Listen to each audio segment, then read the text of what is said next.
This week, I'm in tears of the kingdom as we talk about Nintendo. We say bye to Stadia and more as we, together, as a people. Check it out!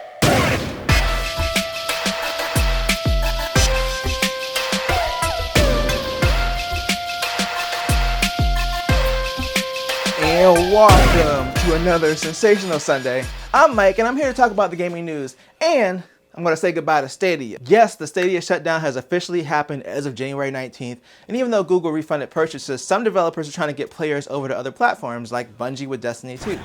While Destiny 2 is a multi-platform game, there were probably quite a bit of players that didn't have a computer or a console to run the game on, which was the big appeal to Stadia, but there is a better alternative, and that's Geforce Now. The reason I personally like Geforce Now is because you just buy the games from Steam or Epic, and basically you just borrow a computer from Nvidia to play those games. So if you do get a PC in the future, you'll still own those games and you can download and play them locally if you want to, as opposed to Stadia's business plan, which was you just buy a cloud version of the game, you're just stuck with that. So to try to keep those Stadia players, Bungie is offering a 1-month trial of Geforce Now Priority, which is their $10 a month paid tier. It lets you stream at 1080p up to 60 frames per second with play sessions up to 6 hours. I tried Geforce Now a couple of years ago and it's really good. It performs very similar to Stadia, so it makes sense for them to try to move those cloud players over to that platform. The trial request went to all Destiny 2 players, and you have until February 19th to redeem it. And you'll have until September 30th to purchase a copy of Avengers because it's about to be delisted.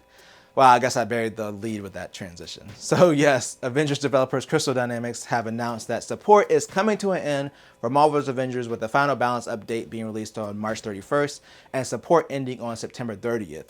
After the 31st, the game's marketplace will be turned off for cosmetic purchases, and when support ends on the 30th, the game will be delisted from digital storefronts.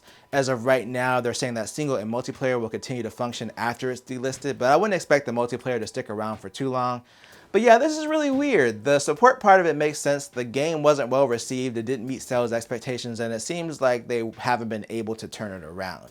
But delisting a game from sale that's only 2.5 years old just seems really strange to me. I don't know why they wouldn't keep it on sale at least to get additional money from the game sales.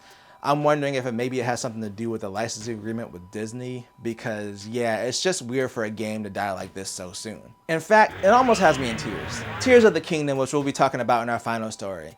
Okay, fine, that's the last Tears related joke I'm doing. Anyway, the reason we're talking about this upcoming Zelda game is because of the Switch. It's being reported that Nintendo is upping the production of the Switch to make sure it meets the demand for the game's release on May 12th. This is interesting since Nintendo had lowered its forecast and essentially said it's expecting sales to decline during investor calls last year, which makes sense with us coming up on the 6th year of its life cycle in March. But apparently they're expecting Tears of the Kingdom to be a huge system seller, which makes sense considering that they launched the Switch with Breath of the Wild and it was very successful for them.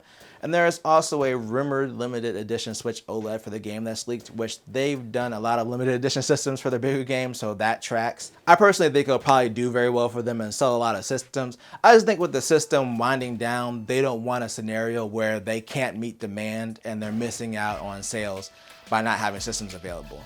And I have to meet the end of this video, but let me know what you think down below. Were you affected by the Stadia shutdown?